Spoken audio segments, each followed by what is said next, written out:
Pasal saya pernah dengar juga satu ceramah, dia seolah-olah macam mengharamkan. Dia tak kata haram lah, tapi amat-amat tidak menggalakkan, sehingga dia kata Sa'ad bin Mu'az diazab oleh Allah, dihimpit oleh kubur kerana kencing berdiri. Allah Ta'ala alam, ada hadis itu, tapi dia hadis yang palsu. Apa? Tak mungkin hadis itu sahih. Impossible. Because Sa'ad bin Mu'az ialah sahabat Nabi yang besar. Kematiannya terbuka pintu langit, turun 70,000 malaikat mengiringinya. Mustahil dia diazab oleh Allah hanya kerana kencing. Mustahil. Hadis itu kalau tak cek sanad pun confirm tak sahih. Palsu ada, ataupun terlalu dhaif. Harus qada hajat secara berdiri atau duduk lebih afdal. Qada hajat harus secara berdiri, tetapi duduk lebih afdal. Apa maksudnya? Berdiri atau duduk? Of course lah duduk lebih afdal, kerana Nabi SAW memang qada hajat secara duduk. Isyak dah weh, habis ni je kan. Bahkan Aisyah radhiyallahu taala anha dalam Sunan Ibnu Majah dengan sanad yang sahih menyatakan, man haddasakum anna nabi bala qa'iman la tusaddiqu ma bala illa jalisan. Aisyah kata, sesiapa yang kata Nabi kencing berdiri, jangan kamu membenarkan ia. Ini satu dusta. Kerana Nabi SAW tidak pernah qada hajat melainkan dalam keadaan duduk, kata beliau radhiyallahu taala anha. Tapi masalahnya ialah ada riwayat sahabat yang lain Nabi kencing secara berdiri. Umpamanya dalam Sahih Muslim daripada Huzaifah bin Al-Yaman, ada menyatakan dengan hadis yang agak panjang, ada juga hadis yang singkat. Atan Nabi subatata qaumin fabala qa'iman fada'a bima fajituhu bima fatawatta. Huzaifah kata Nabi datang ke tempat longgokan sampah di satu kaum, kemudian Nabi kencing secara berdiri. After that Nabi minta air, aku beri air kepadanya, lalu dia istinja dan dia berwudu dengan air berkenaan. Sebab itu afdal berdiri, afdal duduk, tapi berdiri sekali-sekala harus di sisi para ulama. Umpama Al-Imam Ibn Hajar menyatakan dalam Fathul Bari, katanya harus qada hajat secara berdiri, tapi duduk itu lebih afdal. Maksudnya kalau kita berdiri, kalau kerana keuzuran tak makruh sama sekali, tak makruh. Uzur kan, sakit lutut ke atau seumpamanya, tak makruh sama sekali. Tapi saja-saja nak kencing berdiri. Kalau sekali-sekala harus, insya-Allah taala. Ini di sisi majoriti lah, walaupun ada juga yang kata harus setiap masa. Tapi majoriti kata harus jika tanpa keuzuran, as long as kita tidak merutinkannya. Tapi jika kita merutinkannya, asal kencing dia berdiri, asal kencing dia berdiri, asal berdiri je kencing, makruh lah, kerana ia tidak beradab. Sementara contoh Nabi SAW memang baginda kencing secara duduk. Hatta kata Ibn Hajar, yajuzu qada'ul hajah qa'iman, harus qada hajat secara berdiri.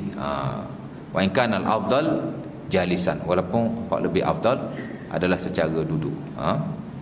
Dan dia kata lagi, laqad fa'ala an-nabi zalika li bayanil jawaz wa in kana aksar fa'lihi al-baulu jalisan. Majoriti perbuatan Nabi ialah kencing secara duduk, tapi Nabi buat begini sekali-sekala kerana nak tunjuk kepada kita harus, kata beliau. Maksudnya macam itulah. Kalau kita ada apa-apa keuzuran tak makruh, tapi kalau kita saja-saja, kalau setiap masa elakkanlah, asal kencing je berdiri, elakkan. Tapi sekali-sekala tidak ada masalah, as long as najis itu tak terkena pada pakaian kita. Nampak? Jadi tidak ada masalah. Dan tidak haram sama sekali, hanya makruh sahaja. Nampak? Kalau najis kena kain baju kita, itu hal lain. Adapun semata-mata berdiri tidak haram di sisi majoriti. Allah Ta'ala mungkin ada yang mengharamkan, saya tidak tahu. Tapi selama saya belajar fiqh, saya tak tahulah jika ada yang mengharamkan. Tapi yang makruh itu ada, memang makruh lah. Yang standard mazhab Syafi'i, kering berdiri tanpa keuzuran makruh. Kalau selalu, lebih-lebih makruh, tapi tidak haram sama sekali. Dan tidak ada apa-apa yang bersabit dengan azab Allah atau seumpamanya. Pasal saya pernah dengar juga satu ceramah, dia seolah-olah macam mengharamkan. Dia tak kata haram lah, tapi amat-amat tidak menggalakkan, sehingga dia kata Sa'ad bin Mu'az diazab oleh Allah, dihimpit oleh kubur kerana kencing berdiri. Allah Ta'ala alam, ada hadis itu, tapi dia hadis yang palsu. Apa? Tak mungkin hadis itu sahih. Impossible. Because Sa'ad bin Mu'az ialah sahabat Nabi yang besar. Kematiannya terbuka pintu langit. Turun 70,000 malaikat mengiringinya. Mustahil dia diazab oleh Allah hanya kerana kencing. Mustahil. Hadis itu kalau tak cek sanad pun confirm tak sahih.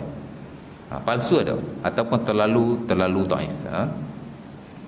Tapi dia dihimpit oleh kubur itu ada hadis sahihnya. Umpama dia akan ada sunat Ahmad daripada Aisyah, Ibnu Umar dan selainnya. Tapi itu hal lain. Himpitan kubur itu bukan azab. Semua orang akan dihimpit oleh kubur. Cuma dia ibu kita. Tanah ni dia ibu kita. Bila kita masuk ke dalamnya, dia akan dihimpit. Innal qabri dhammah, kata Nabi SAW.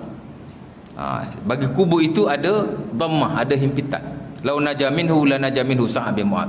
Kalau seseorang itu selamat daripada himpitan kubur, nescaya akan selamatlah Sa'ad bin Mu'az.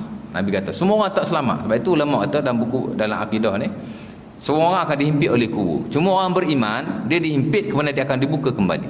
Tapi bukan himpitan azab, tapi dhammatu, dia panggil himpitan keibuan kepada anaknya. Himpitan kasih sayang lah.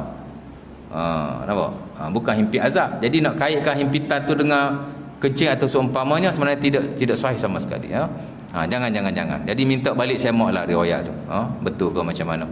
Dan kita tahu sangat hadis tu ataupun riwayat itu memang tidak sahih sama sekali. Saya pun tak jadi nak marah pula duk baca hadis yang berkenaan tanpa diterangkan dengan jelas. Tak ada kena-mengena.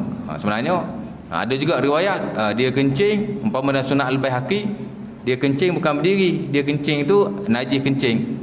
Nabi kata Sa'ad bin Mu'az diazab. Apa sebab dia diazab? Kerana dia kencing, dia tidak bersuci daripada kencingnya. Sama juga hadis itu tidak sahih sama sekali, lebih mendekati kepada palsu ataupun terlalu dhaif. Tak sahih sama sekali, perkara-perkara buruk yang dinisbahkan kepada beliau. Nampak?